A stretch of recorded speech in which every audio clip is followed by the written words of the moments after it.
Yo, yo, chat. What's the deal, Five? Haven't been live in a minute, gang. Oh my lord, I haven't been live in a minute, y'all boys. But hey, I ain't gonna lie, y'all boys. We finna be watching Dr. Sanity, chat. So y'all might well just, you know what I'm saying, get y'all popcorn ready. We finna start from the beginning. Hey, I ain't gonna lie though. Y'all boys need to lock in, twin. We haven't been live in a minute, bro. I'm telling you, gang, we back. When we back, better than ever, gang. Let's do it. Oh boy, I ain't been live in a minute. Out off of Southeast Main Street, there was a body that was found in the house, okay? We were able to say that it is Cat, okay? I'm so sorry for your loss, sir. This is 28-year-old John Blauvelt, learning that his missing wife was discovered in an abandoned house, brutally murdered, surrounded by satanic markings. However, John had a disturbing secret he couldn't tell the interviewer that day. Down. I wipe her down. Using his military experience, he carried out a near-perfect murder that kept detectives one step behind for years. By the time investigators began to narrow in on him, John was already long gone, living in a new state, in a new house, running away with his 17-year-old girlfriend, and seemingly getting away for good. This defies any kind of logic that I have experienced in my 62 years on this earth. We know more than you think we do. What if I told you that your cell phone did ping somewhere other than where you say you were? So, hey, I ain't gonna lie. Gang. Bro, if we think about it, we like, hold on. State in a Hey, chat, look, from his face game, we can already tell, like, he's a prime suspect. Like, if we really think about it, gang, like,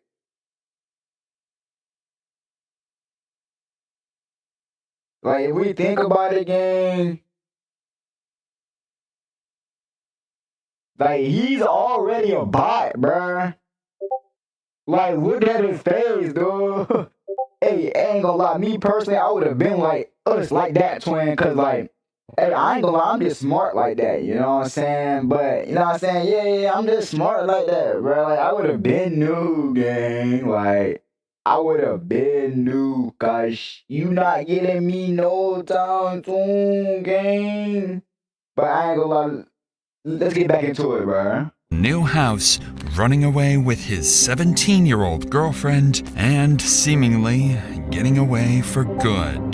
This defies any kind of logic that I have experienced in my 62 years on this earth. We know more than you think we do.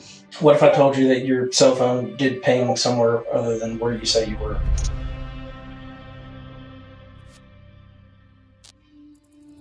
It's 2:15 p.m. on October 24th, 2016. 22-year-old Katie Blauvelt is captured on CCTV inside her workplace. Her shift is soon coming to an end, and she's planning to meet her mother at 3 p.m. that same day. She leaves, calls her mother, and takes a selfie, unaware it's the last photo she ever takes. Not long after, her phone pings a location for the last time, and Katie disappears without a trace. 5 hours passed by. It's now 7 p.m., and Katie never arrived for dinner with her mother. Worried, the mother and other family members try calling her multiple times, but her phone has no signal. At 7:48 p.m., Katie's mother reports her missing. Officers, friends, and family mobilize to look for her, and the search officially begins. But this left detectives with a critical 5-hour gap in the timeline, one they would spend months trying to piece together.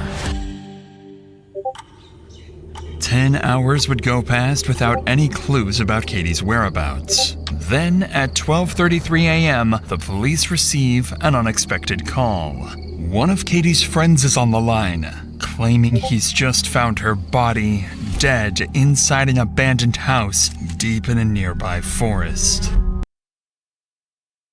Off the rip game, we should know, like, bro, if her body's if her body is like in a forest, gang, and the person who found her twin, like, let's be for real. Come on, gang, we already know who the prime suspect is, but I ain't gonna hold y'all for too long. Simpsonville 911, what's the location of your emergency? I'm in that Discover Church across from it, in the woods. You're at Discover Church across from where? Oh, Chad, I gotta turn this thing off right quick. Where is it? I gotta turn that off. We still good. Alright, let me just. Alright, we G's. Alright, let's do it. In the woods across from it.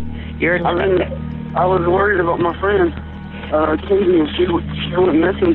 She's been missing for a while now, and we came in this house that we used to all hang out in, and she's no lie. Quickly, medics and police rush to the address of an abandoned house deep in the woods. Upon arriving at the scene, officers notice multiple graffiti markings, including apparent satanic symbols. Soon after, they identify the caller as... Hey, that nigga chopped! Oh, no! Hey, I ain't gonna lie, if I was a kid... No. If I was a kid, hey, bro, if I was a kid, this nigga would be my prime suspect of being a child predator. How do I tell you, kid? Oh, my God. Wayne Roper, a friend of Katie, who leads them into the basement of the abandoned house. There, officers find a large concrete box sealed with plywood. Yo, Trey, When they remove the cover, word, they're gang? met with a horrifying sight. Katie's body lies inside, with a knife pierced through her neck and 16 stab wounds across her body. The lack of struggle and the state of her clothing, with her shirt pulled up and her lower clothes missing, suggested a sexually motivated killing. All of these details point detectives straight to Wayne as their first potential suspect. But what they don't realize is that this is exactly what the killer wants them to think. Every detail of the scene has been arranged to send them chasing the wrong lead. Without realizing it, detectives have walked straight into the killer's setup. As the night went on, forensics revealed chilling details. Katie's body had been dragged to the basement, and her phone was found submerged in water to destroy it. Wayne is detained and brought in for questioning. At the moment, detectives believe they have their killer, and they're ready to push for a confession. Wayne, I'm sorry to keep you waiting, brother. Hey, buddy. What's your name, pal? Franklin Wayne Roper. Sorry, Franklin Wayne Roper. You Franklin or Wayne? Think about it. Oh, after this, I ain't gonna lie. We watching NBA game. We gotta watch NBA after this, cause I missed some games. My fault, chat. At this point, Wayne believes he's been brought in to be questioned as a witness after the heartbreaking discovery, unaware that detectives are already convinced about his involvement in the murder, and any statement he makes might be used against him. I think you know why you're here, right? Yeah. Okay. Tell me how did you meet Katie? Just from the time you met her, kind of what your relationship was, and leading up until, 11:30 or so last night, okay? I first met her, we were friends at first, and then we dated for like a month or so, and then that's whenever I moved to Liberty with my dad, and we stayed in contact for a little bit, and then once I left my dad's and went to North Carolina, we lost contact. Detectives begin the interview by learning that Wayne and Katie were once together, but quickly, Wayne reveals something that would immediately put suspicion onto his name. Maybe a year later, that Katie got married to John Lavelle, and then one night she came and hung out with us with John. It was the first time I've seen her since I moved, and since then John offered me to move in with them in a room. me serve a different on Discord. I forgot I was even in the call. Bro, you gay! Oh my, yo, you gay, bro! Like, what is your problem, dude? You is gay. What are YouTube? Oh, there you go. Alright, they get back into it. My fault, chat. Being $200 a month. And I took it up. It was a big deal. So you lived with her and her husband? Yeah, That's weird. It was. When was this? Do you remember when this was? When I lived with him? It was before June this year. As Wayne explains that he once dated Katie and later lived with her and her husband, detectives gain another reason to suspect him: jealousy. And just as everything appears to be moving in the perfect direction for the real killer and his carefully constructed plan, Wayne makes a claim that complicates the investigation and may just be enough to ruin the killer's plan. Living there, everything like going okay, you know. Then they started having arguments because of me, because she used to talk about me before, and she told me that he was jealous of me, and their arguments started getting worse, and that was whenever he got drunk one night and he cussed her out, and he had her in the bathroom. They were just pretty much just screaming at each other, and then from there she ended up moving back in with her mom, I think. When did you and Katie, when you were living with John and Katie, were y'all being intimate with each other? It was only once. And John was there or not there? It was like a threesome thing. And how did that come about? I was drunk and he was drunk, and it was her idea. Like after that, like he changed. If true, Wayne's claims about John's violent behavior could shift suspicion towards him. But despite Wayne's accusations, something still doesn't add up. His story, with its inconsistencies and gaps, keeps raising suspicions. Because prior to this interrogation, detectives learned that on the day of Katie's death, Wayne arrived late to work, and he admits to walking near the abandoned house around the time Katie disappeared. More importantly, while at work, Wayne was aware that Katie might be inside that very house. Yet despite that suspicion, he never alerted authorities. Instead, he waited until the end of the day, went there himself, and only then called the police. All of this places Wayne squarely in the crosshairs of investigators, and unknowingly pushes them further into the real killer's trap. Because in the next few minutes, the interview will take a terrifying turn as detectives unknowingly edge closer to forcing an innocent man into confession to a brutal murder that he never committed. But before we get to that, recently I'd been dealing with these headaches for 3 weeks straight, and I kept pushing off seeing a doctor because I've always struggled to find one that works for me. Description to find and instantly book a top-rated, in-network doctor today. With that said, let's get back to Wayne's interview, where detectives are on the verge of pushing an innocent man into a murder confession. Why didn't you call the police? I didn't think of it at the time. I didn't. Did you know she was dead? No. Why would you think the best idea is for you to walk into what turns out to be her final resting place, where somebody murdered her and dumped her down there like a piece of trash? You know why you didn't look in the bathroom? We glanced in there with the flashlight. Like if you're standing at the door of it, you can see in there. You can't see in the tub. I'm telling you, I was up there in the day. Cause she wasn't in the tub. This defies any kind of logic that I have experienced in my 62 years on this earth. You look like you're gonna pass out. This is too much. I bet it is. Get it off of you then. I'm sure it is. All you gotta do is lay it down. You lay the burden down, that's the only way you'll be forgiven. You gotta say, I messed up. Help me. That's what you gotta say. And I'll do it. But I'm not gonna do it on credit.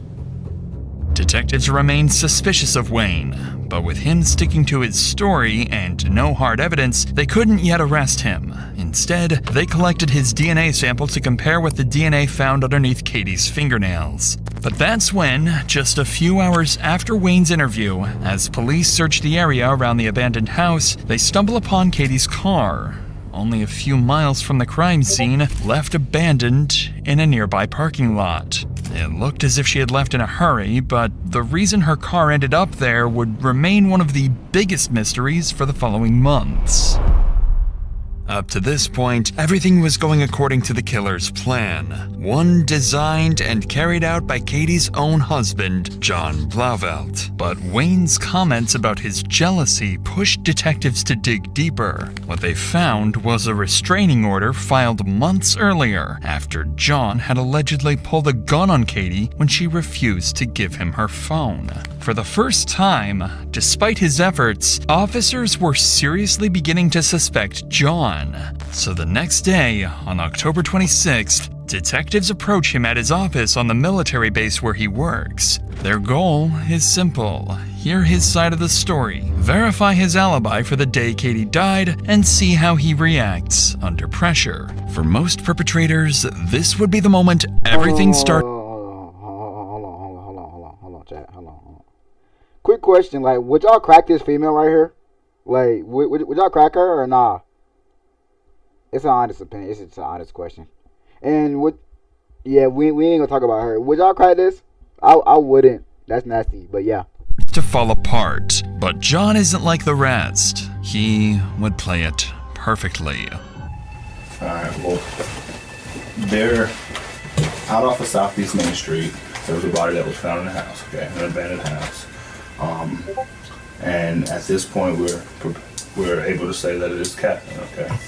I'm so sorry for your loss, sir. At this time, we are investigating, and we would investigate every death the same way. We start with homicide and work our way from there, okay? What the restraining order deal? What's the deal with that? That's because a charge back that I got back in February, domestic violence first degree. Do you know if she had any issues with anybody? Anybody that wouldn't hurt her or anything like that? No, and I know that she's been dating around, and it's whatever, because I've been too. But Notice how John intentionally directs detectives towards the fact that Katie is dating around. Him pointing this out isn't a coincidence. It's a strategy. By controlling the narrative this early, John is quietly planting a story that will protect him later. Did you work this Monday? Mm-hmm. What time did you get off Monday? Like 2:30ish, 2, I don't know. Did you stop anywhere on the way home? Mm-hmm. Let me ask you this. Why were you looking for Katie? For Cheyenne. Cheyenne's destroyed right now, and I'm just trying to help her out. Who do you know that would want to do harm to her? Not nobody. Do you know there's a guy that used to live with you, redheaded fella? Red. You can see in his eyes, this little nigga right here. This nigga right here, he's the prime suspect! Gang, look at his face. He knows he's the prime suspect, chat. Like, if we being honest, we know he's the prime suspect. Look at him. It's not Wayne. Oh my God. These cops are actually dumb, retarded. Get security cam footage, chat. Get it. Good. Yeah. Wayne? Yeah. Mm-hmm. What's his story? Just regular dude. Good guy. Friends with him. Mm-hmm. What do you do for the Army? Well, right now I just sit in this office, small office right now. Because of the civil investigation, all of my recruiting duties have been suspended. Are you familiar with this abandoned house? Yeah. Okay. That's the spot. What's the spot? Hangout spot. Am I being charged with a crime? Because he's recording me, and I'm not comfortable with that. No. And if I am, I'd like to contact a lawyer. Because this is uncomfortable. Okay. You're not being charged, okay, with a crime right now. As the interview ends, John does something counterintuitive. He defends Wayne, the man he's secretly framing. It's a manipulation tactic known as reverse empathy. By showing compassion, he makes himself appear harmless and trustworthy.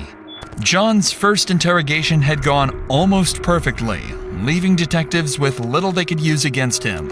Still, they couldn't shake the feeling that something was off. With no evidence to hold him, he was let go, and officers would turn to those closest to John and Katie, their friends and family, unaware that John had already influenced them. Detectives started with Crystal, Katie's. Alright, chat. Would y'all crack this woman right here? Would y'all crack that? Genuine question. Like, would y'all crack Crystal Gordo right here? Yeah, would y'all crack that? Best friend, and at the time, also John's roommate. John knew exactly what to expect here. In his interrogation, he had already planted the idea that Katie was dating around. Would y'all crack Katie, chat? The girl right here. Would y'all crack Katie? Would y'all crack Katie, chat? Would y'all crack Katie? And Crystal, being one of Katie's close friends, also knew about her dating habits. His hope was that she would unknowingly reinforce this misdirection, steering suspicion towards anyone but him. Alright, October 28th, 2016, 4:47 p.m., Simpsonville Police Department. And like I said, all I ask is that you don't tell John you're up here. And he's not the only suspect. You know, there's other people we're talking to and questioning. So, has he made any statements about, you know, if I go to jail for Katie's murder? He's just, I mean, he said that, you know, it sucks for him because he feels like he's going to get in trouble for it. But, you know, he's like, I didn't do this, you know? Like, I'm tired of people coming after me. Right. See, me and John actually really do get along. You know what I'm saying? I'm not going to lie about him at all. I'm going to tell you the straight up truth. If he's acting weird, I'm going to tell you, but it wasn't. I was thinking last night about it. I really was. Just maybe a split second thought that it could have been John. But he's, ever since Katie's gone missing, he's made sure that there was more than one person around him. At the time that Katie died at 8 o'clock at night, John would, all three of us were sitting in the living room. I mean, from 5 o'clock when he came back home till me and my boyfriend left for work the next morning, he was there. Notice how Crystal mentions that John got home at 5 p.m. and stayed there the entire evening until morning. It's a detail that would later turn out to be part of John's manipulation. So, if you had to take a guess at who killed her, what would you say? I don't know because I heard a lot of things, and I know she had a tender, and I know that she was dating a lot of people. From, you know, Cheyenne telling me that she took a lot of people down in the house. I didn't even know the house existed. What were John's feelings or thoughts toward Katie to you? I mean, I know that he loved her. I know that he still does. I mean, he's mad because of what Katie is accusing. You know, he held the gun up to my head and stuff like that. And just by the way she was talking, I knew she was lying. Because that's what she did. Me and her used to get each other in trouble all the time in high school. That's what she would do. She would lie, you know? Alright. I think we're done. Anything? Just as John hoped, Crystal's account added fuel to the idea he had planted. By emphasizing Katie's dating life, she unknowingly fed into John's narrative, suggesting the threat may have come from someone she was seeing, maybe even Wayne. Next came Catherine, John's ex-wife and the mother of his child. He had already made sure she wouldn't say too much. Fear, and their shared child, would be enough to keep her quiet. This is Investigator Hawkins. Hey, how are you? Nice to meet you. With you being married to him for 7 years, with the drinking, greed, and sober, has there been any violence between the two of you? Okay. I mean, I'm not here to go and arrest him for something that happened, I know. 10 years ago or anything like that. But I just don't want to go into anything that had to do with us, because that doesn't have anything to do with what happened between him and Katie. I mean, it's not that you're incriminating yourself. He's a good guy. I mean, I'm alive, gotcha, but I would assume I wouldn't be if he was that crazy. Well, you never know. It only takes one time for somebody to snap. No, but he's never snapped with me for some reason. Plus, you two have a kid together, so. Yeah, there's that, Maybe but. that has something to do with it. Alright, I'll give you a business card with my phone number on there. Okay. Alright, thank you very much for coming up here. I appreciate it. Catherine's silence kept John safe for now, but the final interview with Katie's niece, Cheyenne, would not go according to John's plan. Out of all these three, gang, which one are y'all cracking? Are y'all cracking this girl right here? I don't know who that is. Are y'all cracking Cheyenne right here in the middle? Or y'all cracking Crystal? Y'all cracking Crystal? Hey, me personally, I'm not cracking neither, because this girl look like a demigorgon, if you ask me. This girl, yeah, I believe she has potential, but she look crazy as hell. I ain't gonna flat. I'm just saying, from my perspective, I said that wrong, but she look mad crazy. I ain't gonna flat. Unlike Crystal or Catherine, she wouldn't protect him. Instead, she would point suspicion directly at John and reveal a motive that would tie everything together. For the first time, his carefully built plan would start to fall apart. Alrighty. Your name is Cheyenne Paxton, is that correct? Yes, sir. Okay. It is Thursday, October 27th at 8:52 a.m. Simpsonville Police Department. This is in reference to the homicide investigation of Caitlin Blauvelt. Have you ever seen John get violent towards Katie? I've never seen him put his hands on. I've seen them argue. Would Katie have gone over to his house on her own? Within the last 3 weeks to a month, like I do. So if he says he hasn't seen her since July, that's a lie. July. Yeah, no, he's seen her. I know that John is really angry at Katie for a lot of things. Tell me what he's mad about her for. He feels like that it's her fault. That all of, that their relationship went bad. And everything kind of went bad for a little while. He feels like it's her fault that he's losing his job. And that he got in any trouble. And he just blames it all on her, Mm-hmm. And I don't know if this matters or not, but I know he has like a $150,000 life insurance policy on her too. All right. I appreciate you coming in. I know it's not easy, especially when somebody close to you, but it's important. A lot of this information you gave us, good information that we need. So. Cheyenne's interview gave detectives their first real motive pointing to John. But motive wasn't enough. They needed evidence.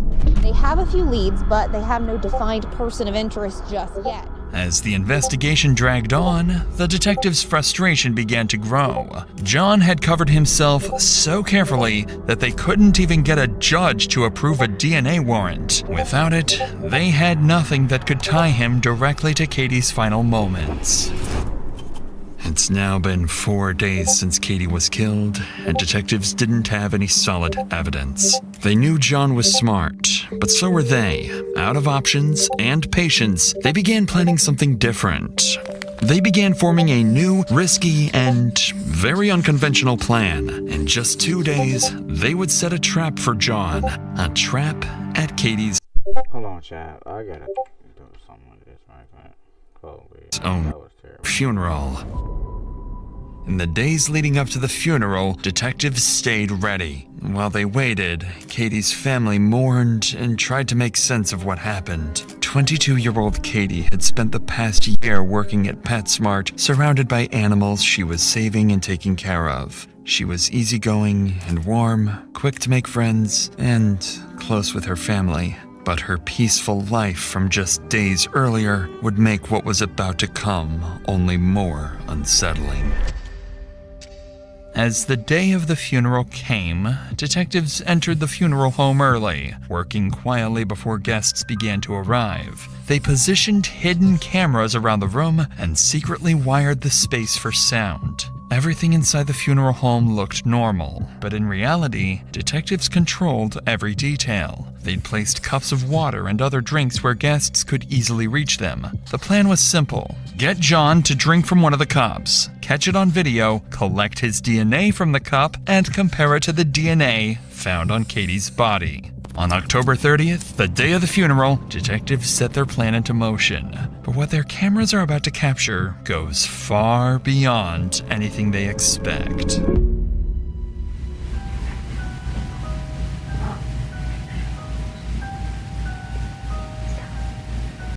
Hey, chat. Quick question.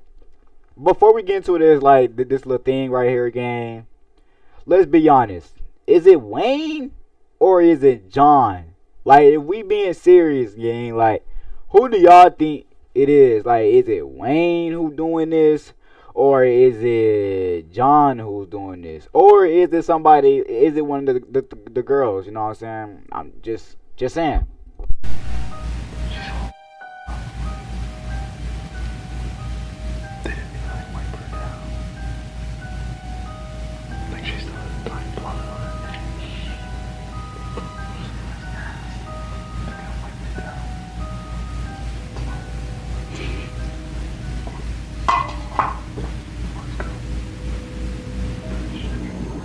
As John leaves the funeral home. Fuck that. Gang, it's John. It's John, chat. I ain't gonna lie though. It could have been Wayne, but Wayne too slow. Like, he look retarded. Like, he looks too slow to even, like, try to kill somebody. So, it's John. I ain't gonna lie though. John could have did this smarter, but all the evidence and all, like, it's 2026, gang. We got technology now. Technology is at its peak right now. So if you try to do something, you always gonna get caught. Even if it take a minute, gang, you gonna get caught. So y'all boys out there, stop doing them drugs and stuff, gang. Stop smoking, stop vaping, stop all that, bro. Like, come on, gang. It's technology now. Y'all gotta step it up or do something.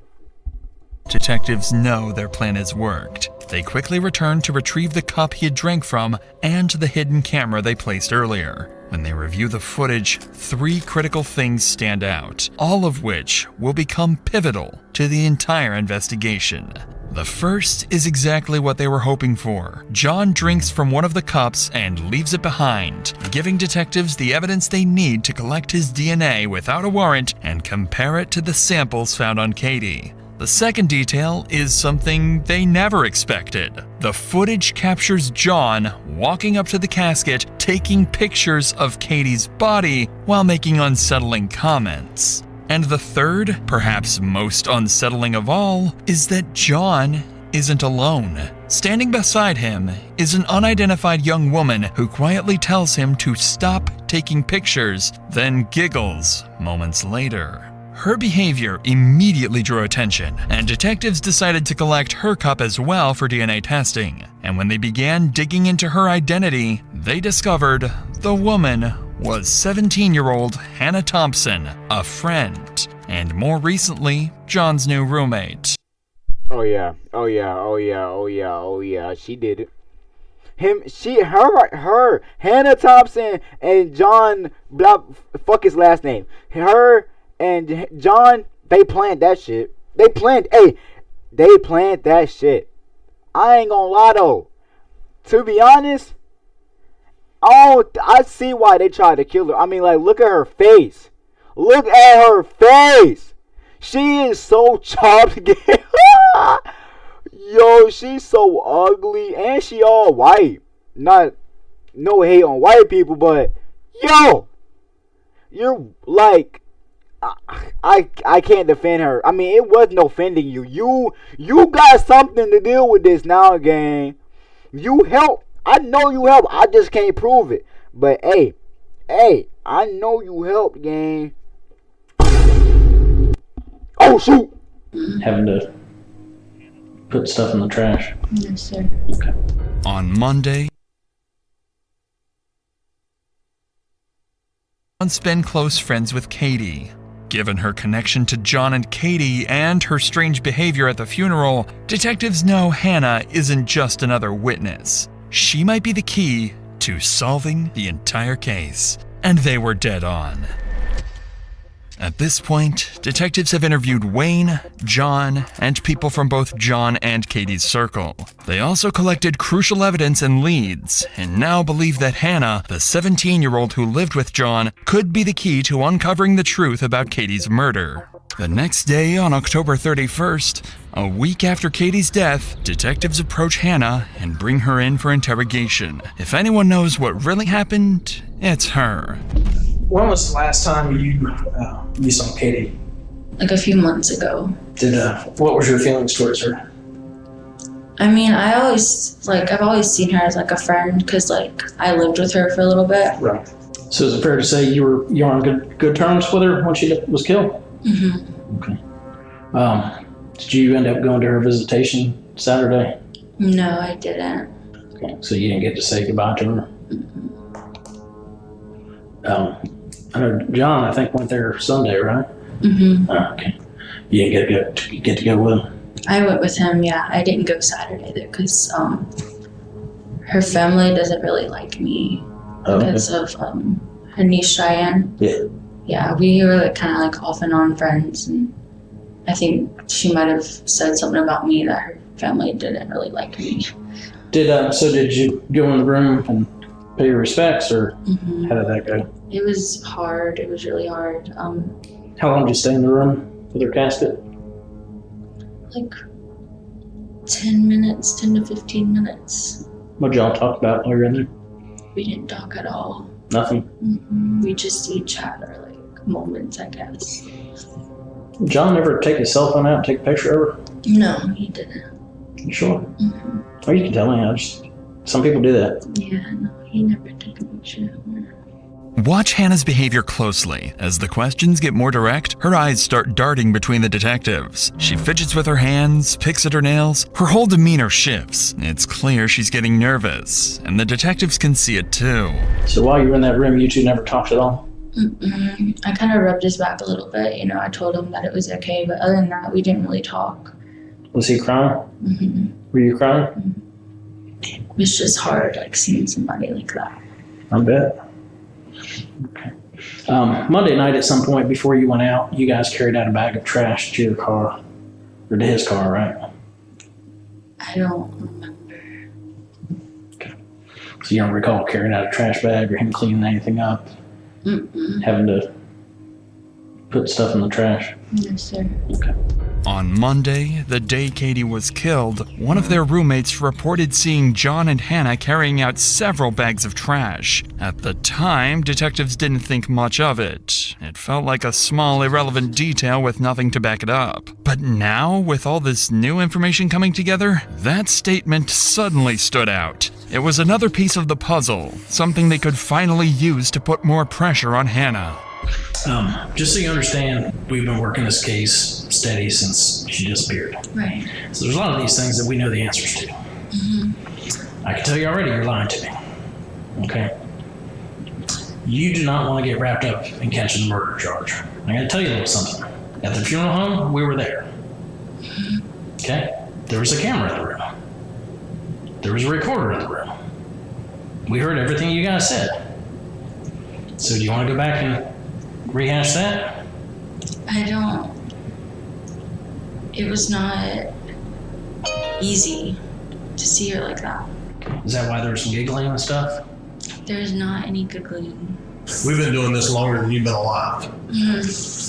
You're not slicker than us. You know, you're not going to outsmart us. We've talked to people. This is a murder. You understand that? Yes, sir.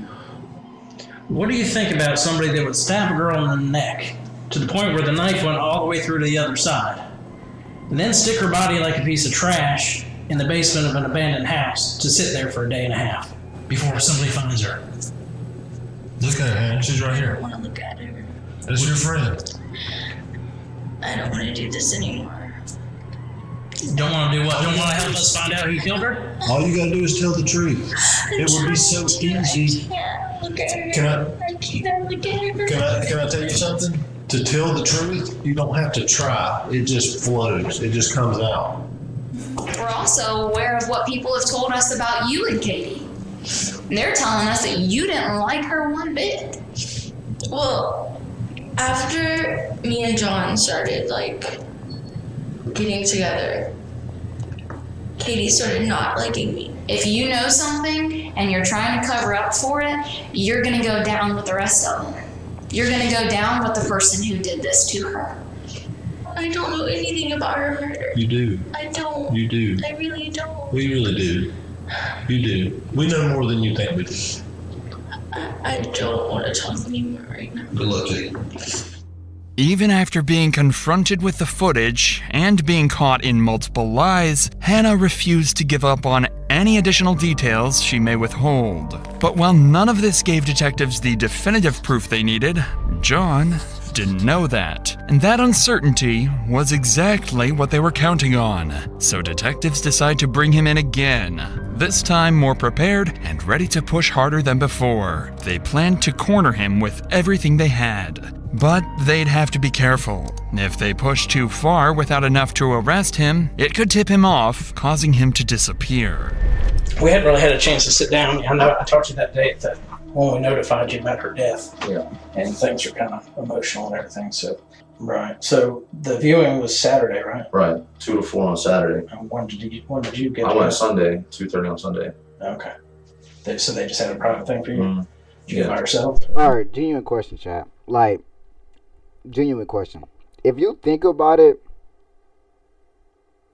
I'd say the only reason why the 17-year-old girl is there is because the guy, John, is paying the girl.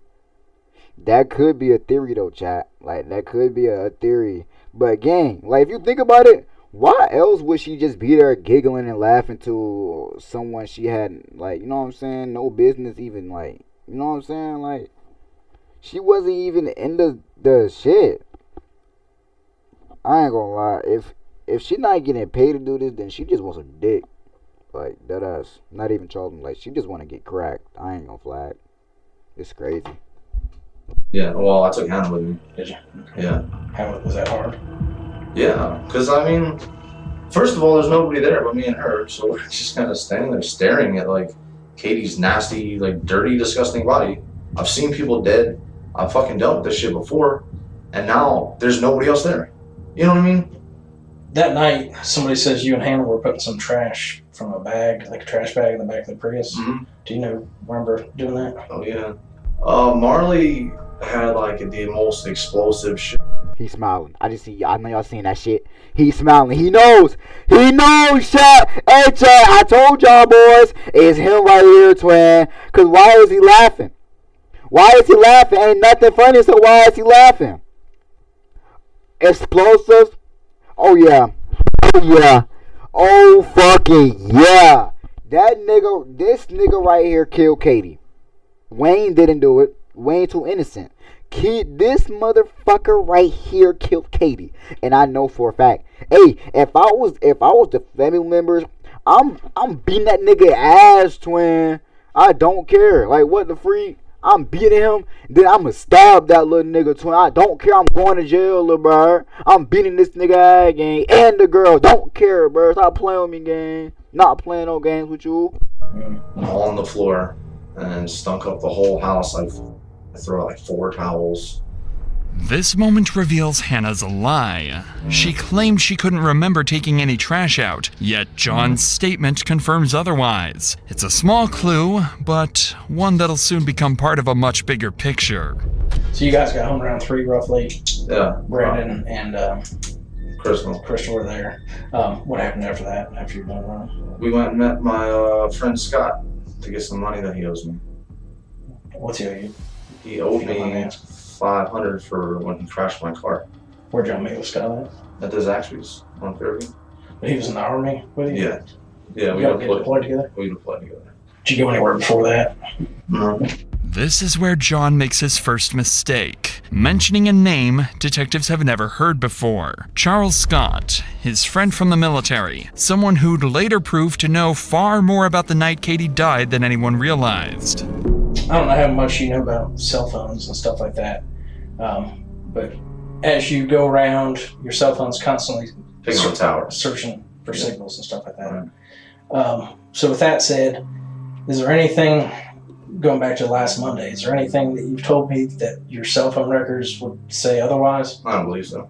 What if I told you that your cell phone did ping somewhere other than where you say you were? Then I'd also say that her cell phone pinged in West Virginia. Yeah, that ended up being a AT&T mishap. They plugged in the wrong phone number. Yeah, I don't know. What if I told you that Charles Scott's phone number pinged in the same area that yours did and not around Zaxby's? When? Monday night. He's got freedom of moving on him. We can call him. We can ask him. Okay. So this Monday night that we were talking about, around 6:15, sometime around that time frame, can you think of any reason your phone would show that you were in that area of Augusta Road and Whitehorse Road? No. Is there any reason you and Charles were talking a lot that evening? Yeah, because that's the night that he was here. That's the night he was available. I'm not looking to offend you, but it's questions that we need to get answered and cleared up. Okay. Did Katie have any kind of life insurance policy? Through the military, yeah. She's automatically enrolled. Okay. Same as my daughter. Would you be willing to take a polygraph so we can go ahead and do that with you and eliminate you and start looking elsewhere? I have to talk to my lawyer about that first. Okay. See what he says, because I don't know about that at all. As the interview ends, detectives have their first real connection between John and Charles. Both of their phones show activity near the area where Katie's body was found. It isn't enough to make an arrest, but it's enough to keep digging. And with a new name now tied to the night of the murder, John can sense it. Detectives are closing in. At this point, the main circle of suspects included Wayne, John, Hannah, and now more recently, Charles Scott, John's friend from the Army. But as detectives slowly pressed forward, John was growing uneasy. For the first time, he was starting to realize his master plan might not hold. That's when, on November 4th, 11 days after Katie was killed, detectives received a call that would send the case in a whole new direction. Crystal, who was John's roommate and had been interviewed earlier, came forward with information that changed everything. Hi, Crystal. Hello. How are you? I'm good. Oh, okay. What's been going on since, I don't know, you got a phone call on Wednesday? At 3:30, he called and he said, are y'all at home? And we said no. And he said, okay, all right, bye. And then just hung up. Well, me and Brandon got home about 6:15, 6:30, and we seen that in our room we have, like I said, the Halloween lights just going across the ceiling. The attic is right where that light is at, and I had the lights going across the attic. Well, when we come back, they were just torn down. We haven't even touched them. They were just ripped out from the attic, and once we figured out he was gone, we went searching through the house, making sure all the windows were locked and covered, and because I've never been in a house alone like that, except for my apartment. But he was gone, you know, and we couldn't call him because the cops have his phone. I said, Brandon, we need to go back outside and call the Simpsonville Detective Warlock. And I told him what was happening, and he was like, I was like, if you want to come and search the house right now, I'll give you full permission. And he said, well, I can't do that without a warrant. And he was like, and I was like, well, there's no way that somebody can come out here and like search the house or anything like that. And he said, no. He said, your best bet is to go stay the night somewhere else. He was like, because you're possibly living with a murderer. John was gone. His disappearance also meant he abandoned his military service, officially classifying him as a deserter. However, as investigators would soon learn, he wasn't alone. He had fled with none other than the 17-year-old girl, Hannah Thompson.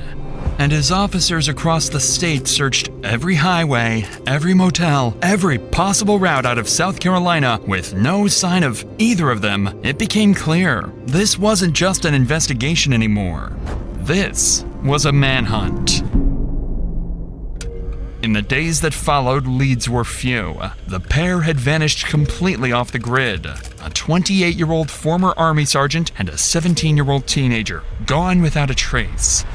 Then, on November 19th, 26 days after Katie's death, a small breakthrough happened. John's red Yukon was captured on CCTV near Las Cruces, New Mexico, about 1,600 miles from Simpsonville, South Carolina, where he disappeared.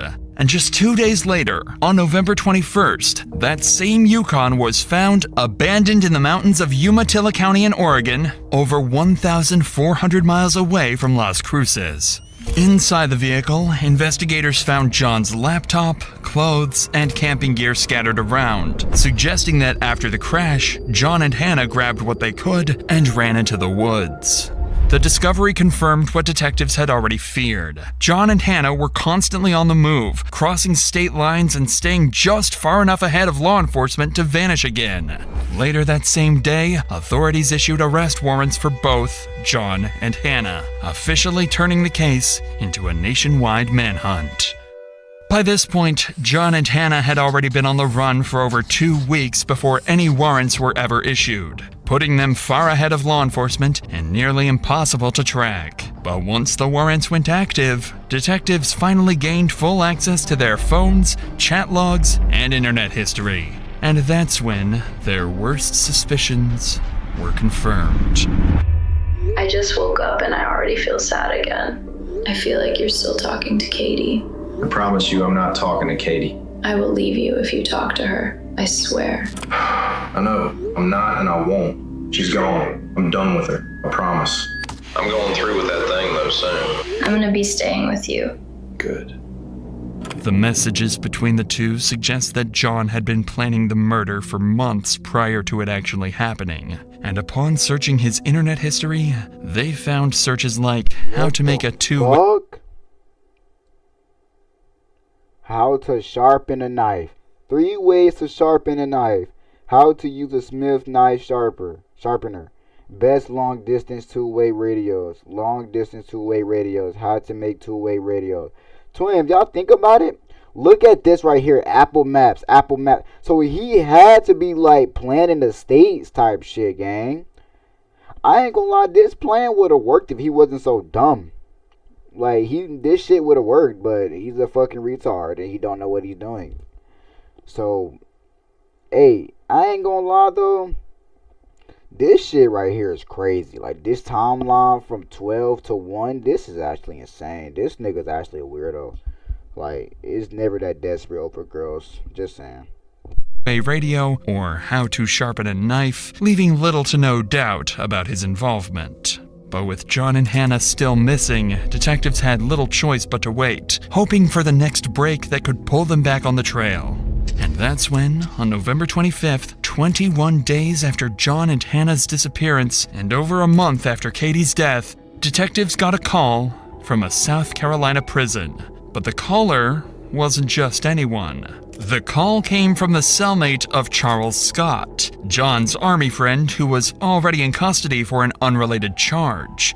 Charles's phone had pinged near the abandoned house on the day Katie died, and his cellmate was about to provide a lead that could give detectives the breakthrough they desperately needed, with details only the killer could have known.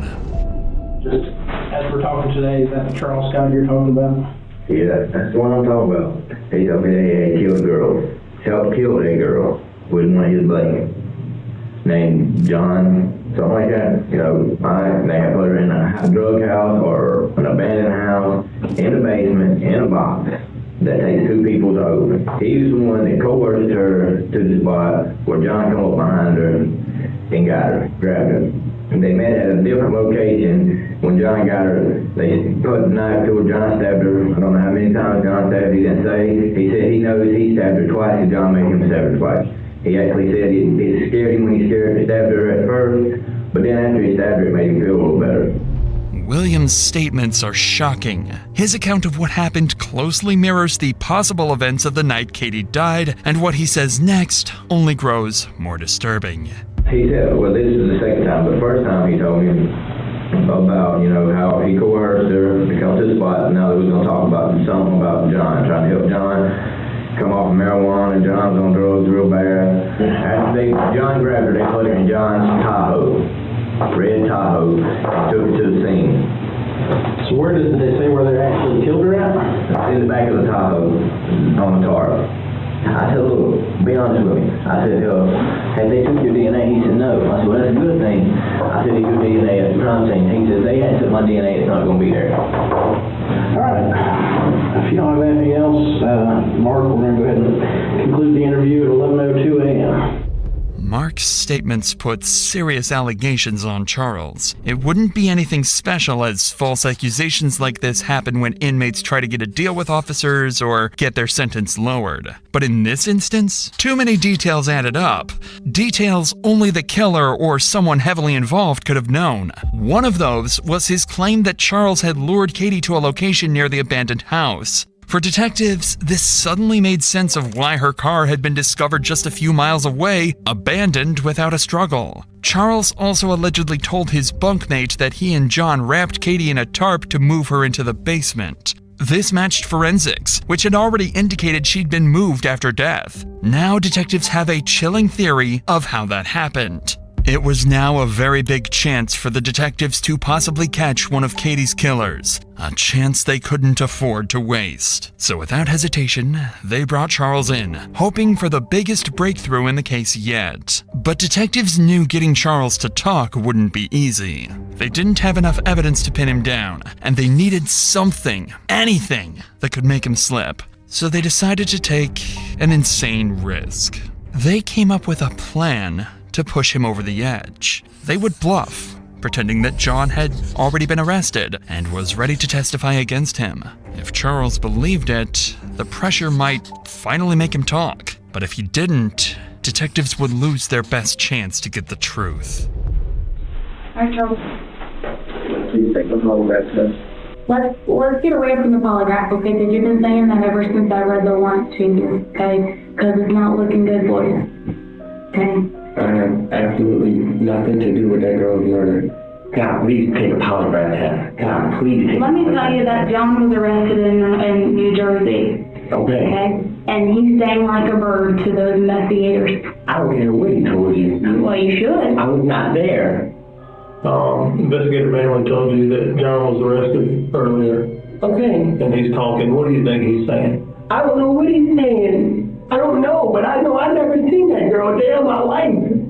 You were both there, Charles. No, we was not. As soon as the questioning starts, Charles demands a polygraph, and detectives know exactly what that means. Polygraphs aren't reliable, can be manipulated, and their results can't be used in court. It's an easy way out. Simple yes or no questions instead of real confrontation.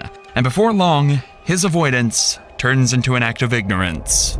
I never seen that girl. But you knew that they were married, and you knew that John had problems. No, I did not know. Oh, no. You told me at the Fountain Police Department that John has talked about how she was fucking his career up. That was a lie. Everybody singing like a bird. I never had no weapon. You will not find no fingerprints or no weapon that I touched. Number one. Why is that? Because I wasn't there. I didn't touch no weapon. I never had no weapon. But he said, I'll never find fingerprints on a weapon that you touched. Yeah. So, I guarantee have you ever told anybody that you're involved in this murder? Do I look stupid? Do I look like I would just go inside of a fucking jail to some guy I don't know and say, hey man, I murdered some girl? You know, it looks like you were remorseful for your actions. Well, let me ask you this. Where's the phone that you had that you communicated with Katie on? Who's Kate? The girl that died? Yeah. I never communicated with her. Where's the phone? What phone? The phone that was used to communicate with the girl the day that she was murdered. Only phone that I had was the one you confiscated and the one at Miss Christie's house. Even after the detectives bluff and revealed the testimony his previous cellmate made about Charles' involvement in the crime, he denied everything.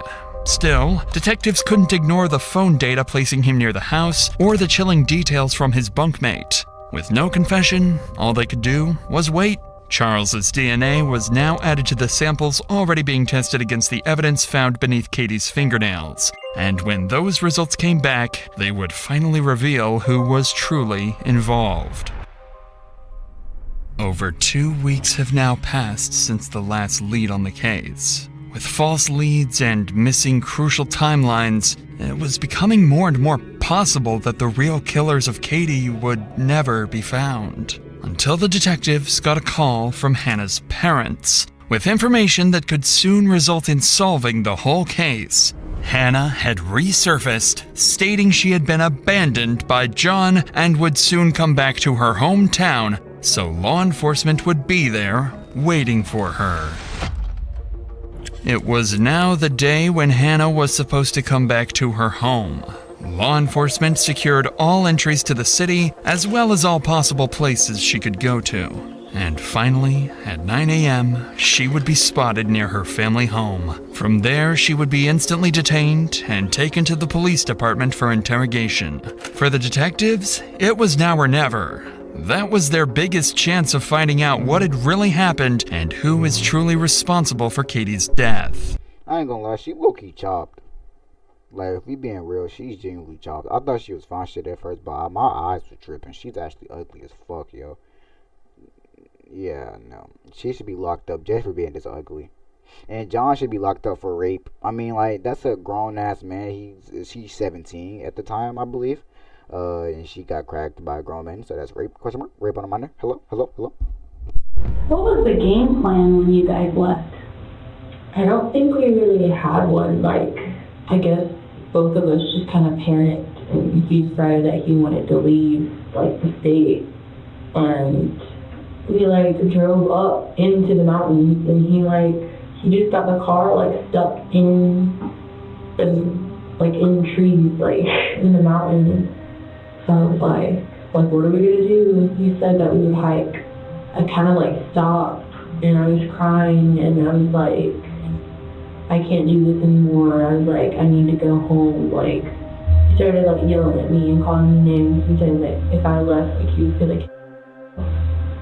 Then, like, one morning, like, he had gotten up and left, and then I was just like, I'm not just gonna, like, sit here. Like, I got up and I went to, like, down the street to, like, a hotel, started crying, and then I sent a message to my mom and dad. Hannah continued describing their time on the run, doing her best to avoid talking about the day of the murder. It went on for nearly 2 hours, and by then, the pressure had clearly worn her down. That's when the detective would start asking her the difficult questions, causing Hannah to break, revealing everything she knows. Let's go back to that Monday, okay? Because we now have conversations between you and him on Wednesday about he's going to meet up with her, he's going to drink some beers with her at this abandoned house.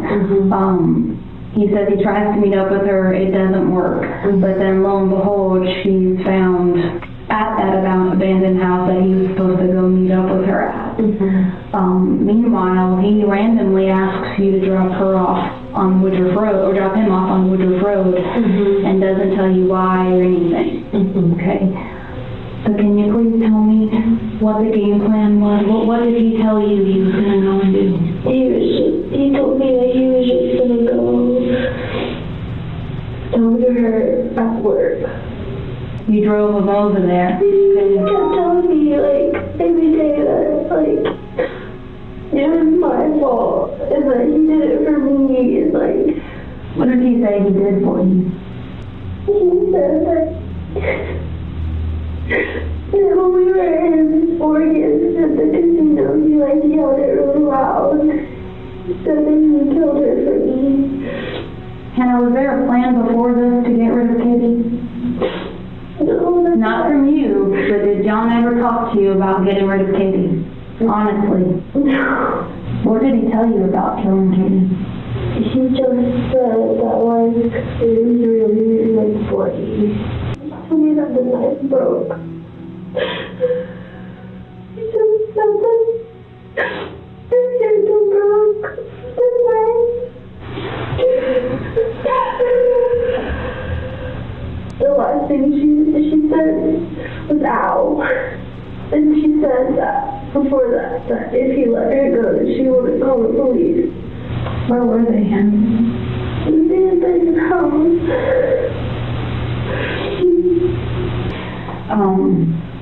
And you don't know exactly where he could be or what he said, right?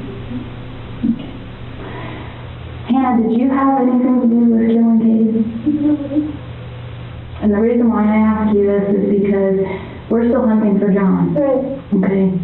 And as much as you think John cared about you, from an outsider's perspective, not knowing you, not being your mom, he doesn't.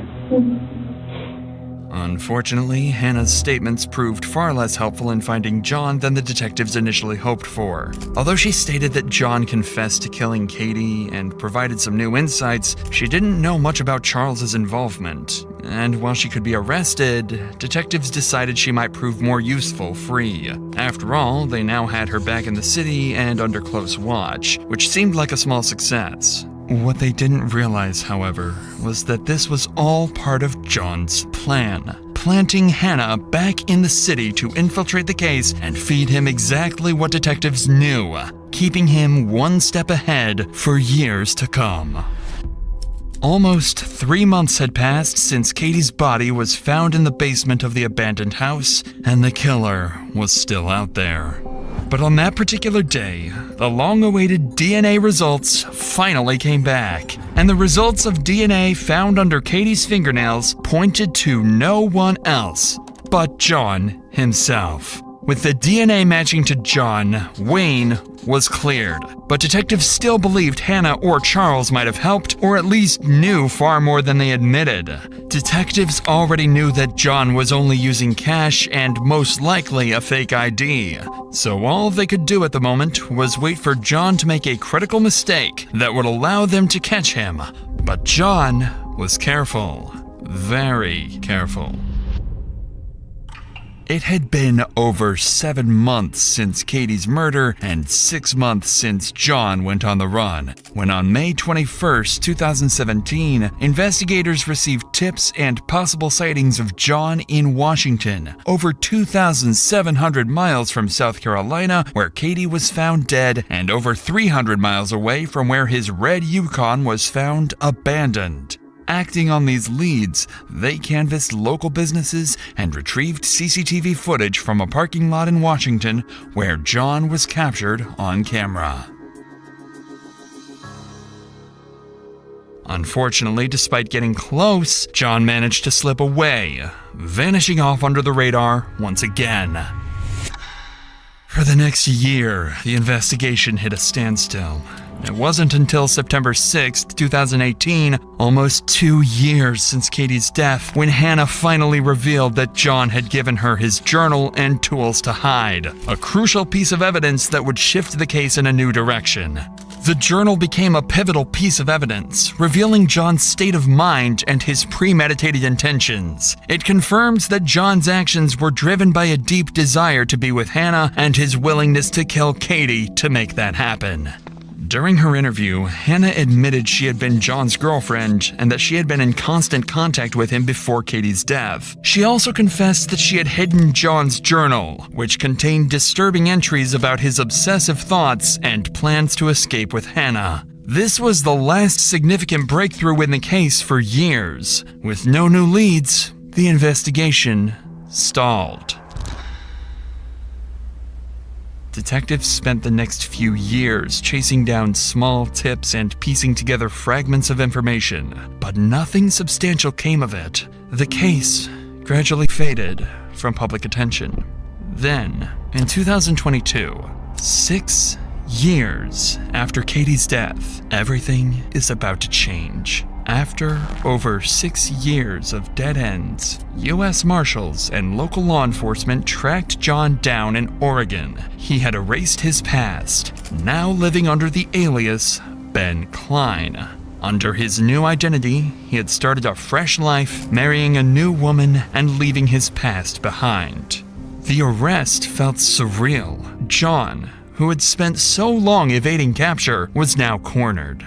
After years of hiding in plain sight, the truth had finally caught up with him, and the case was nearing its resolution. However, the mystery of how Katie was lured to the abandoned house remains unsolved to this day. Her phone was recovered damaged, limiting investigators' ability to access message content and app-based communications. And while rumors suggested Charles Scott might have had contact with her, this was never confirmed. With no physical or forensic evidence tying him to the crime, he was ultimately ruled out as a suspect and never sentenced. In 2022, during an interview after John's arrest, Hannah revealed for the first time that she and John had been in regular contact throughout the years he was on the run, continuing to text and communicate, even after she had returned to South Carolina. This new revelation shed light on her role in helping John evade capture. Finally, on September 20th, 2024, John Blauvelt was convicted of Katie's murder and sentenced to life in prison without parole. Yes! Hannah Thompson was charged with obstruction of justice and accessory after the fact, receiving a sentence of 10 years. That's it! That's it, bro! I ain't gonna lie, I gotta be everybody in the Justice Department. I got to. I'm done playing games. I gotta be everybody. What the fuck? Gang. I would've gave that bitch, I ain't gonna lie, like 100 years. She would've got life. She would've got life. Boy, I ain't gonna lie. I'm beating everybody, yeah. But yeah, chat. That was it. I ain't gonna lie. We finna hop on Roblox, though. I ain't gonna lie. We finna hop on Roblox. I'm bored. Who on? What's on? Don't mind this right here, and don't mind all this. I was trolling and stuff, but I don't know what to play. Twin, what should I play? What should I play? What should I play? What should I play? What should I play? I don't know what should I play. South Bronx? No, I ain't gonna. I'm finna hop on Violent. Let's do it. Let's do it, chat. We on Violent, chat. We on Violent, chat. We on Violent, chat. We on Violent, chat. Y'all boys, y'all boys. Y'all feel me, 5? Y'all boys, we on Violent, you know what I'm saying? Hey, I ain't gonna lie though. I ain't gonna lie though, 5. I gotta beat everybody. I ain't gonna lie, I'm gonna learn how to do this. I'm gonna learn how to like start streaming more and stuff like that. And when I get a hang of it, it's over with. I ain't gonna fly. How do I tell you? It's over with. This my first stream though, chat. This my first stream. This my first stream. This my first stream. This my first stream. This my first stream. You know what I'm saying? Feel me? Feel me? Feel me? Alright, we good. Alright, chat, let's do it. Do it. Oh. What? I'm tripping.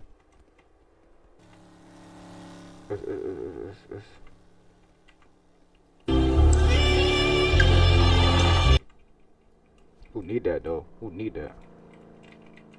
I ain't gonna do him bad right here.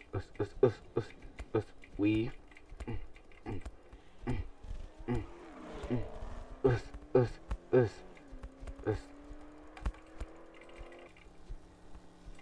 Come here.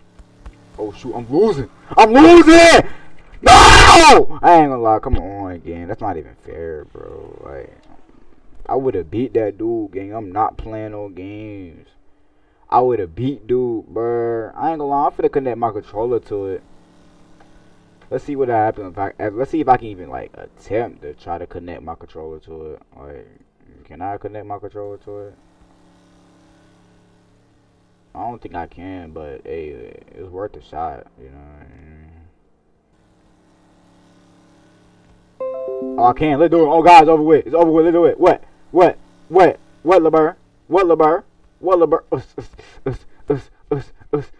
Weave. Hey, chat. Let's do it, gang. I'm beating these boys. Come here. Come here, punk.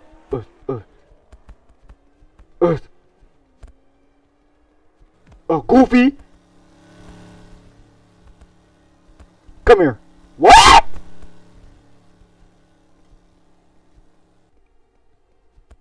No! Bro, come on, gang. Bro, you trash, bro. You know that. You a bot, bro. Hey, that was crazy, though. That girl, I ain't gonna lie, she needed like at least like 15 more years. Added to her thing. I'm beating you, boy. I'm beating you. Oh, I'm getting jumped. But come on, bro. Why y'all gotta jump, though, twin? Y'all boys trash. Oh, God, y'all trash. I ain't gonna lie. Y'all boys trash. Like, come on, gang. Why we gotta jump, though? Why we gotta jump, though, twin? Like, I'm not playing on game with nobody else, bro. Why we jumping? Let's come here. Come here. Come here. Don't run. Get right. Get right. Get right, little bird. Get right, little bird. Get right, little bird. Bro! And you just sitting there letting them jump me, gang. You was a weirdo, bro.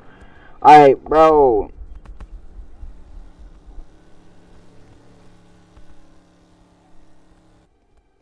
Oh my god, certified take. Come here, certified take. Don't run from it. Just take it. What the? Yeah, no. Just take it. Just take it. Just take it. Come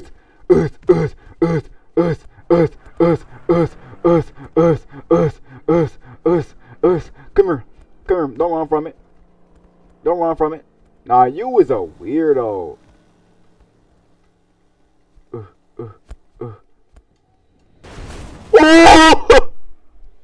I think I hit by a train, bro. You weird.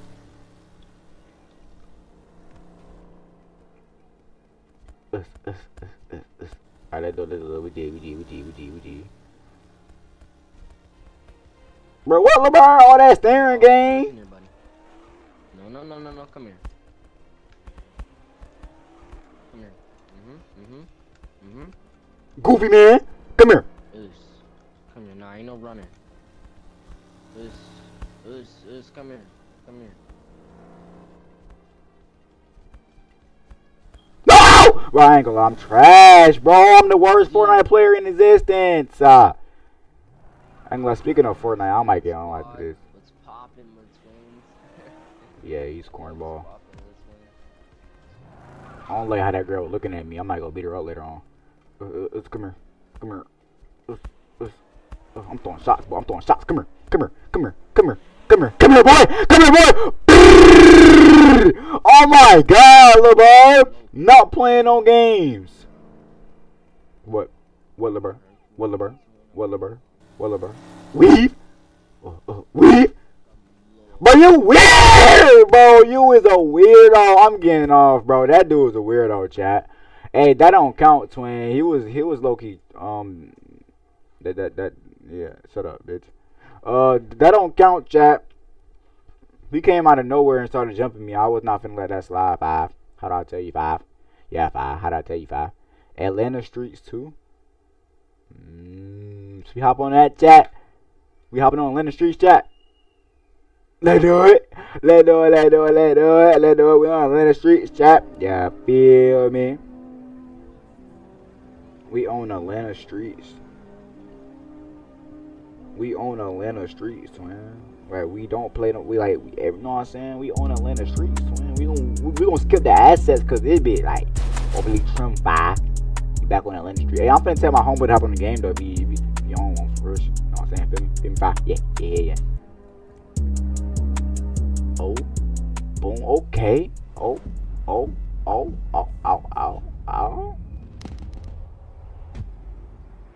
Man, get this fake ass GTA shit on 5. And blah, I'm finna, hey yo, I'm finna go around and just start on, like, you know what I'm saying, killing everybody. I got a long way to walk though. I ain't gonna fly. It's a long way to walk. Holy moly, boy. Who this right here? Yo, brother. Do you gotta, dang! Slime. He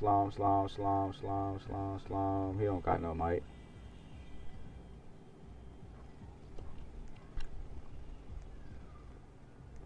Game is still in beta. Boy, beta these. Never mind, I can't say it on here. Yeah, feel me, chat. Hey, I ain't gonna lie though, I'm finna get into a massive shootout with the ops. They've been talking crazy. You know I gotta put belt. My stream probably lagging, but it's okay. I'ma fix that. No, it's just the game. I ain't gonna lie, the game lagging. How do I tell you? Like the game was just lagging. On my end, the game was lagging. But yeah, chat, I'm finna hit like a mil, twin, so I'm really rich on here for real. If you think about it. Like I'm really rich cause like, yeah. I'm sorry if y'all hear like a little kid in the background. That's my little cousin. I don't know why she crying. But yeah, it's on her. I ain't gonna lie, I'll tell you. I think I gotta switch in the safe. I gotta see. Oh, hopefully I do. If I don't got no switch in the safe, like, over everybody, I ain't gonna fly out. Yeah, I'm finna tell my homeboy to hop on the game. Who is chat? Yo, brother. Hop on the game. Hop on your mama feet, boy. If I already put the beats on you, not playing no game, little boy. Yeah, I'm finna check though. I'm finna check to see, you know what I'm saying? I gotta switch in here. I do, brother. I do. Excuse me. I gotta switch in a safe chat. Y'all already know the vibes, twin. Y'all know I gotta bring it out. Yes, sir. They do it, twin. They do it. Hey, well, I'm right behind the bank. I'm right here, twin. 805K. 805,000. You know what I'm saying? I'm finna get a meal, though. I ain't gonna flash with you. But, bruh, ain't nobody in the city, Fob? Like, what's the issue, you heard me, man? Yeah, I'm real big porn state, you heard me, man? Big 4K straight, you heard me? Yeah. But no, for real, though, like. Yo, boys.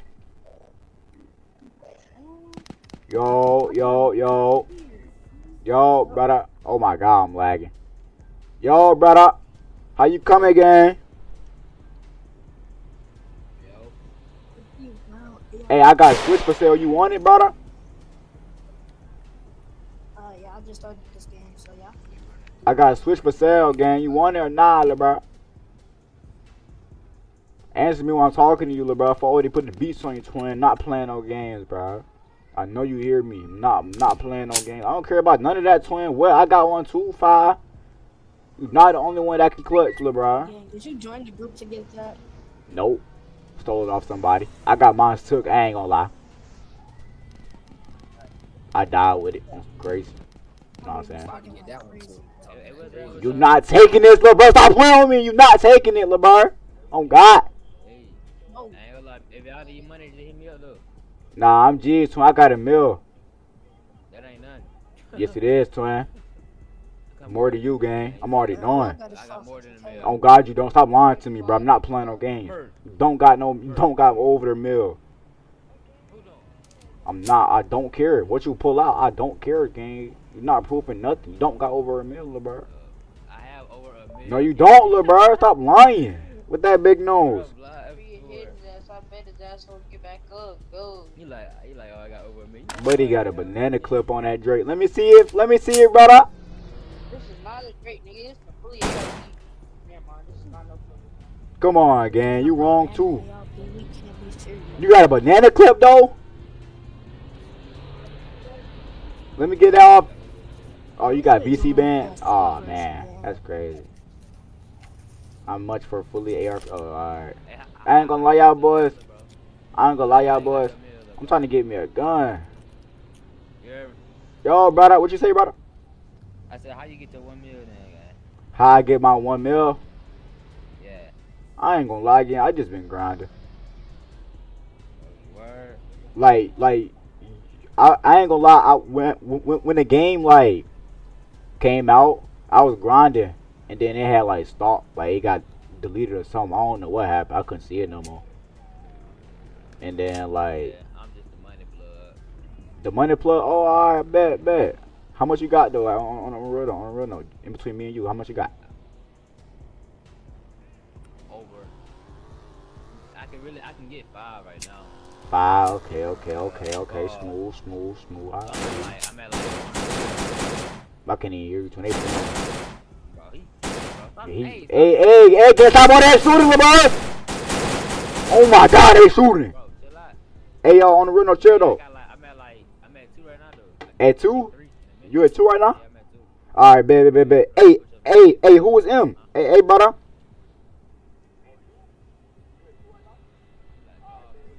Hey, Fred. Get on, twin. Get on Atlanta Street. You said what?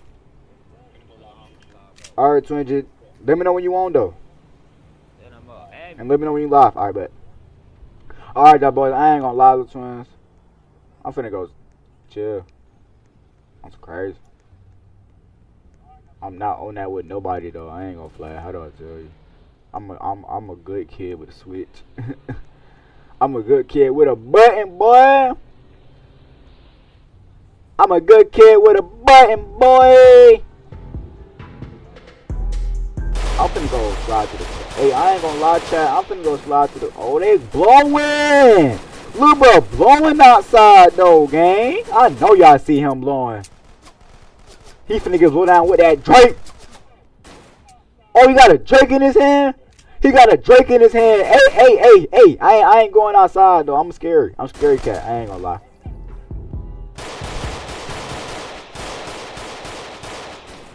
They still blowing at each other though. Like, come on, man. I'm finna go out there and kill him myself, bro. Oh yeah, get in that car. I'm scared. Too scared. Alright, he gone. He gone, chat. I ain't gonna lie, little bro. Oh, it's nothing in these buildings. It's nothing in these buildings, twin. You might as well just go ahead and do it.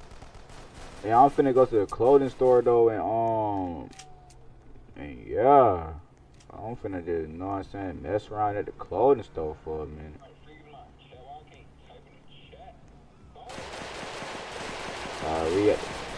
Oh, I just died, twin. That's how it is, brother. That's how it is, though. Hey, I ain't gonna lie. Watch. I'm finna get back on that boy. You say, bro, I stole it. Bro, I seen that at the end of your video. I took a screenshot and put it on my thumbnail. Swear to God. Bro, that was too funny. Bro, I just died though, bro. I'm finna get back on that boy. How do I tell you?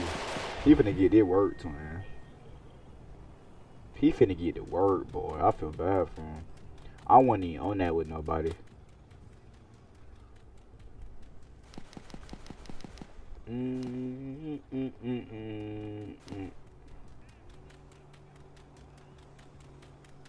Go to gun store at 5.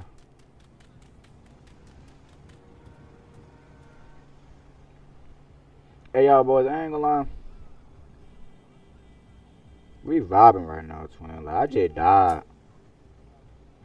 Yeah.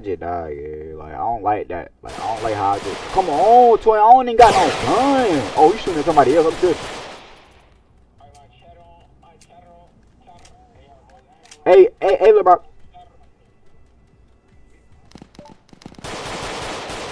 Tommy Ward ready 10 minutes. Hold on, chat. They blowing, chat. They blowing. Oh shoot. Wait, Tommy Ward. Oh, I got a free Glock 23, boy. Yeah, you don't really like that. You heard me, man? Big porn star. You heard me? Yeah. Oh yeah, boy, that boy at a mill, pal. Hey, twin, I'm at $1 million, gang.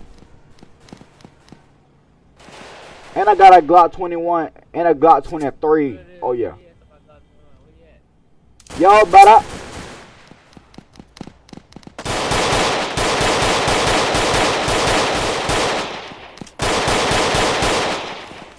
Oh, okay. I don't like this, but it's all good. I don't like the gun, but it's good.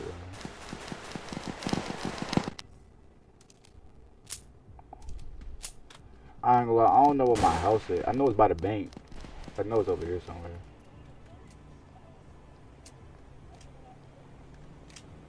Yeah, buddy, you still got your switch, man.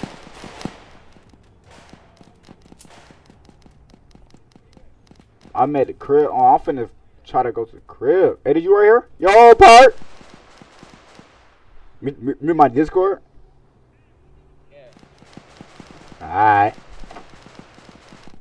Let me turn on my alright, there you go. Yo, brother, are you coming, gang? Yo, are you coming, photo? You know how I'm coming, brother. Stay strapped. Hey. Yeah. Buy this house right quick. I ain't gonna lie, I can't buy no house. Appreciate it. Finna put the gun in the safe right quick. I'm finna put the Glock 21 in the safe. Put it, keep it out. Hey, I ain't gonna lie to him, I just lost my button, bro. So I gotta slide and get it back, or at least get back on the boy that killed me. Where you been at though, brother? Like you have not been in the city, gang.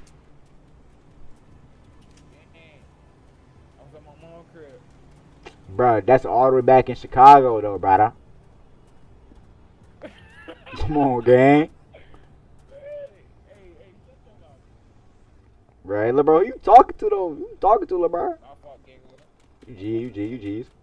Who car this is? Hold on, let me try to take that car. Alright, you can't even steal it. It's locked. Hey, I'm finna get slide to the gun store right quick, get some ammo, then we finna slide on these boys. How do I tell you, Jack?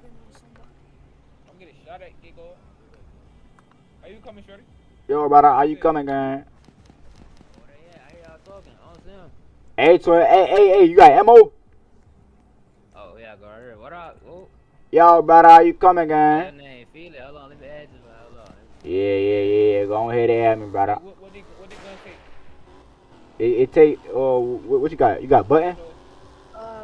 That's a G41 button. I think that's it. Like, That's a G41 twin. I don't even know what that take. I'm just here just to be here. that's a G41 button.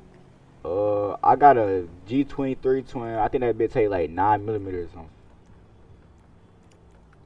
It's not 9mm X twin. It's 9mm. It says it down. It says it down at the gun when you pull out the gun. It says it down where next to the ammo. Yeah. I appreciate it, gang. Appreciate it. I ain't even peep that. Thank you, bro. I just made some more bread, huh?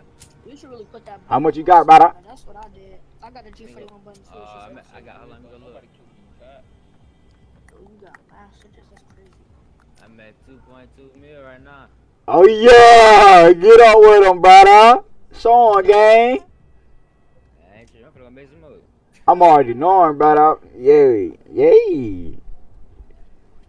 Hey, I'm finna put this money in the bank though. I don't really need that ski mask. I'm finna put this money in the bank, so just in case I die, nigga won't lose nut shit.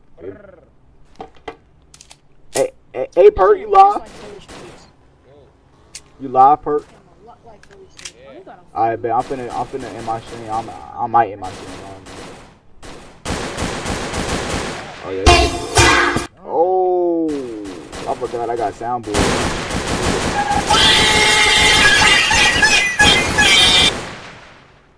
I not feel it. Yo, brother. Y'all in the PlayStation little party? Nah, we on Discord, so strictly PC. We on PC. Hey, man, here. Say what, brother? What's your Discord? Hold on, let me type in the chat for you. I got you. You can see it? Oh, shoot. You can see it? Yeah. Alright, bet. There it is, right there. Alright, I just added. Alright, bet. I bet, brother, I got you. Oh, I just added you back, brother.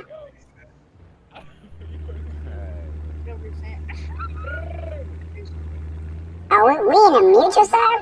Oh, we are under the lights? Oh, yeah, I be in that. Hey, Perk. I got $0 to my name. I'm broke, but it's RG. Let's do it.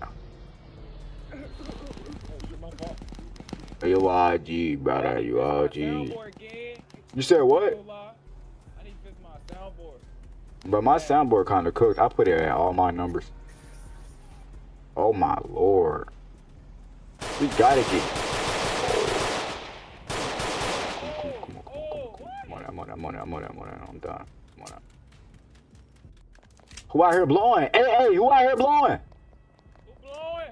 Who blowing? Oh, who this right here? Tavion Cole? Oh, we smoking Tavion, boy. Tavion K. Tavion K, bro. Tavion K. Hey, it's Tavion K. Tavion K. Hey, outside, over there. Come on. I'm finna blow it. I'm finna kill him. Oh, I'm lagging. Come here.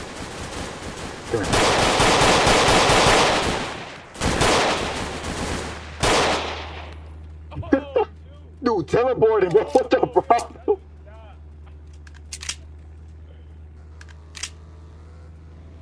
He inside his house.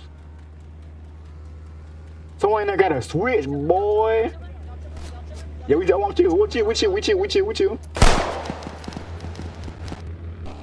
Come inside this house though, bye. He inside that crib, twin. I know it. Oh yeah, you see him? I'm following him, twin. Let's do it. I'm following him.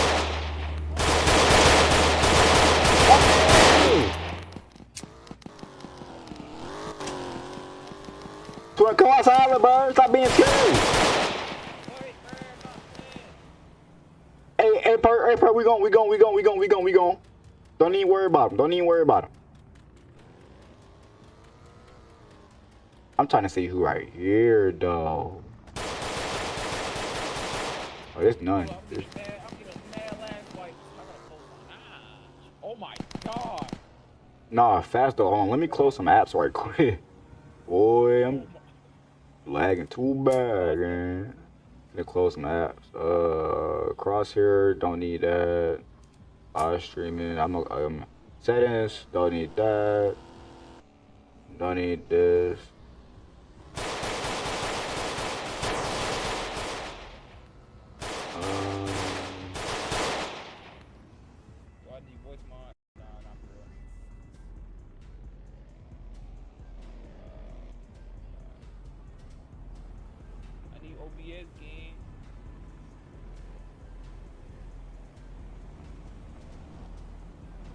Roblox playing 2000. This is Xeno stuff, bro. Do not download hacks, bro.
Yo, I can't.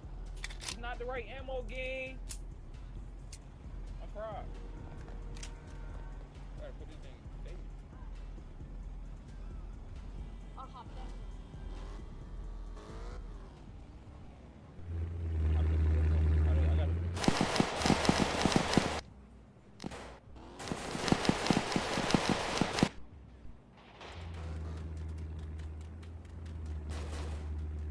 Got a gun on me.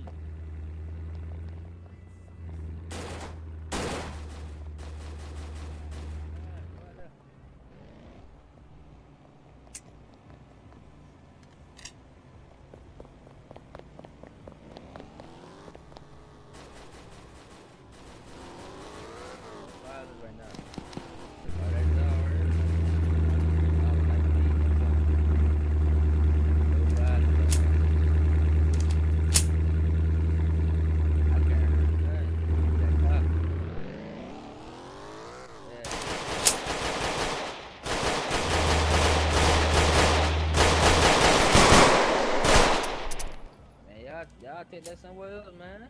They need to take that somewhere else. If I go out there, they gonna shoot me. I don't wanna fight.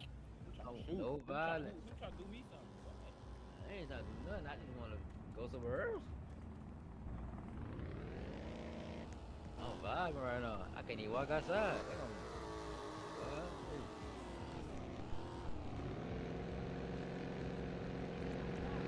Pop that fist that I got. Oh my god. Look, he happy he running. That ain't good, guy.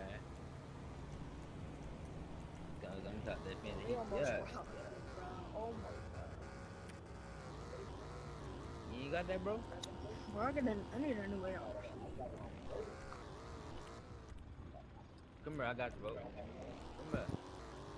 If you want my baby, then you better take this baby.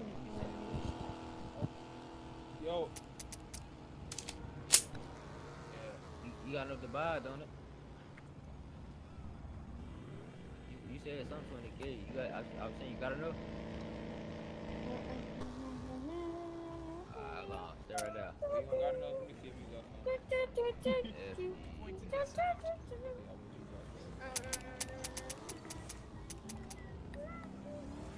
you got $0.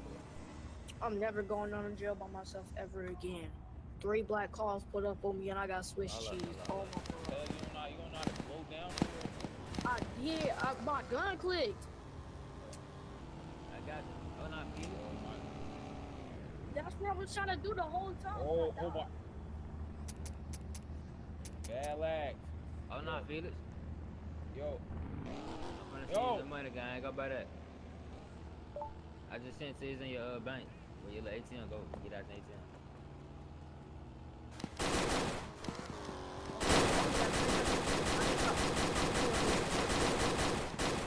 50K for a drum is crazy. This gun is trash. I don't know why I bought it. Huh. Look at see. He using it for real though. Let's see if my gun actually quit.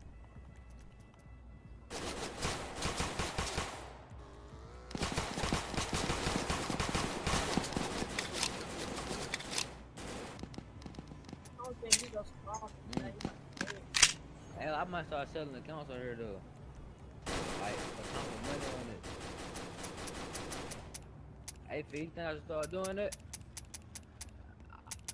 I might start doing that though, and buying game passes on her for it. Like, you gotta hold it down. I can't hear you. I might buy all the game passes on one of my little accounts. I might just put all the money on there. Just start selling it. I might start doing that though. I know, that's what I'm saying. I can make money right now. For real, for real. I need to make. I can't even afford it. Oh, bro. I'm gonna go fucking 6.5.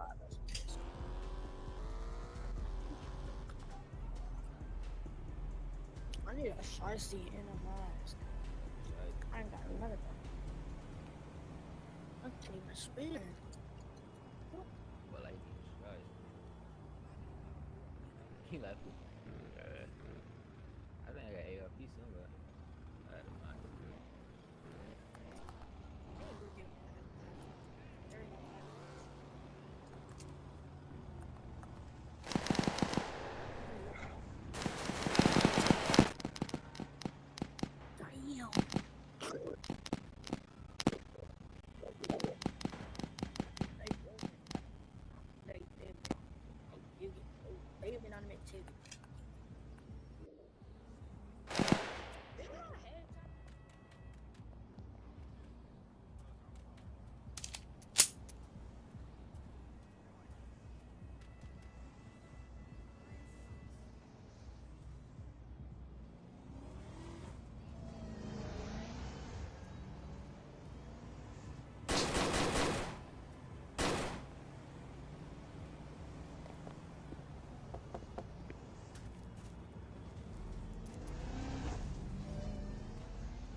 Back here. What happened, gang?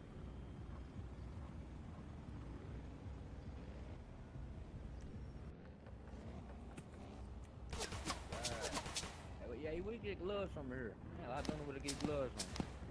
Why am I getting shot, bro? I'm tired of this game, bro. You know where to get gloves from?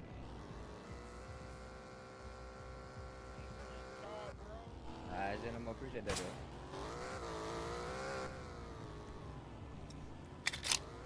Oh, I had to restart my stuff.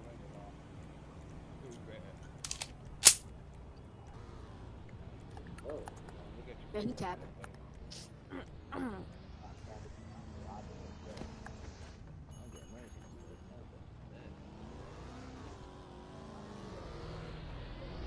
heard what you just said, gang? You just cut. Come on, bro. Hey, he just killed me on God. Come outside. Who, me? Right here. No, dude right here. He ran me over. Come outside. Where is God?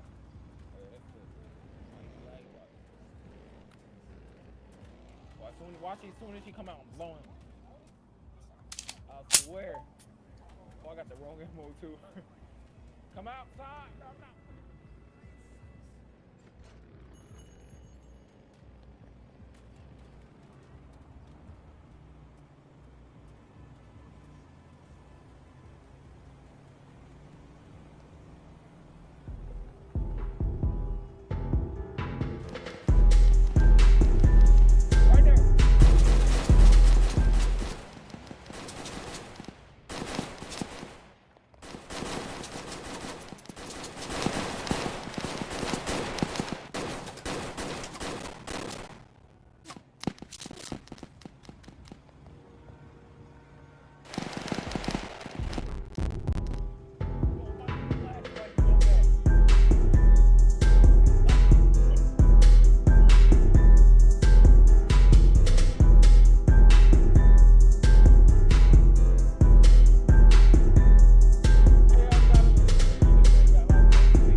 Lagging. Yo.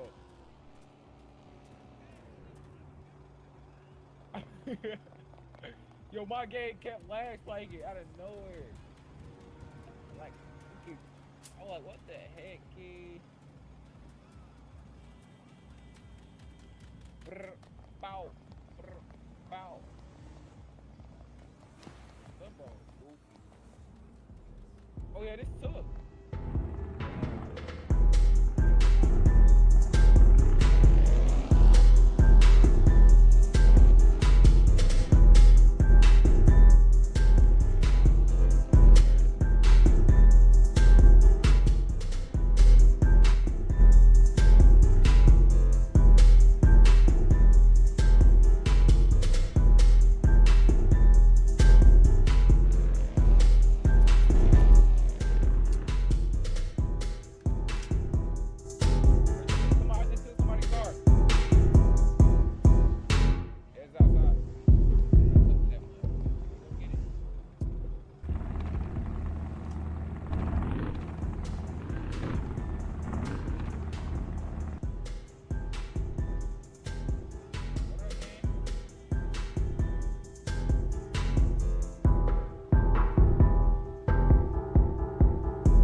Goofy man. Goofy man. Boy, you got blue Why you belt. backdoor me, man? I know how we get in 4th grade.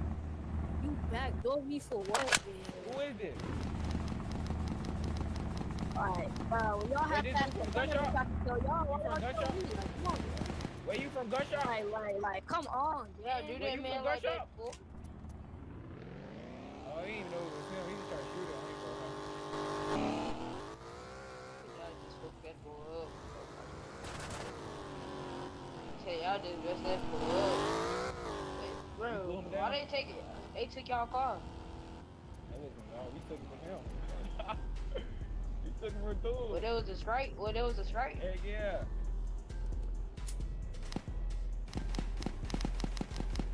Yo, boy. The hell no, I'll obey, brother. Shoot, I'm trying to put down again. I'm banging. I am. Huh? Like IRL, I do. IRL, I do. What you banging? Go far, boy. Pete, boy. Oh, you a beat? You banging for Pete? You banging Go for far, Pete? rock, boy. You banging for Pete? Two boys that like you bang. I'm banging for Pete too. I'm banging for Pete. I know Blades are better. Do I see?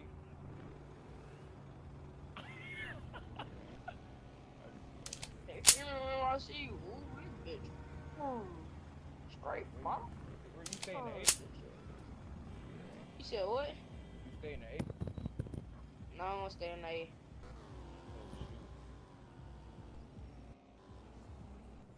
Yeah. Bro, what the heck is happening?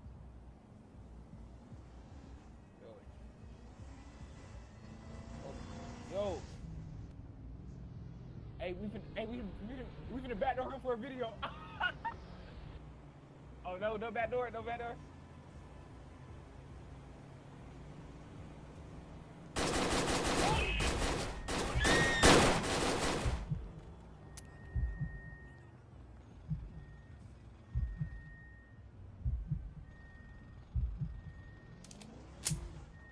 My gun not reloading! Yo! It's not reloading!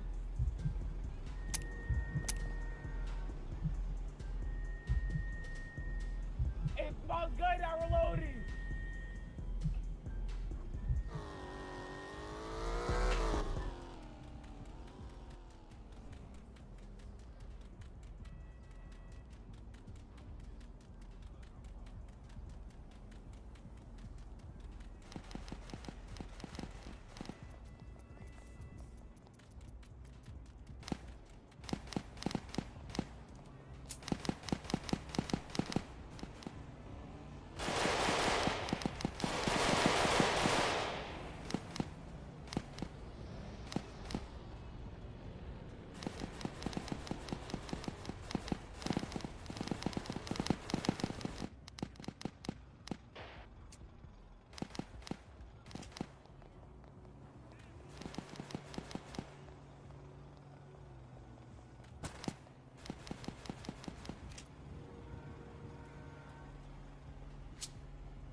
Yo.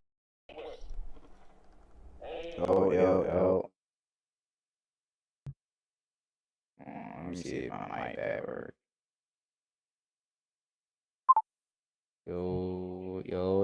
All right, we back. All right, so I can't close this. That got to stay open.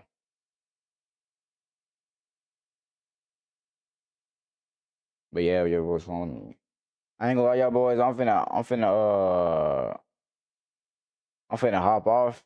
Hey, y'all boys go support. Y'all boys go support RPG games though, twin. Like they really on the come up, twin. Like y'all boys go support. And plus, I'm from Atlanta, so you know what I'm saying? I'm a support Atlanta-based games, twin.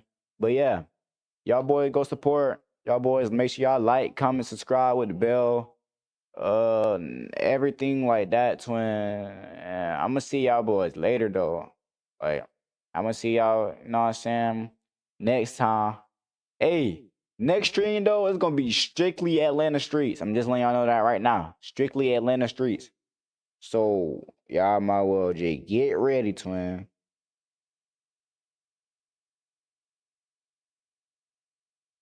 Yeah. All right, y'all boys. I'm gonna see y'all.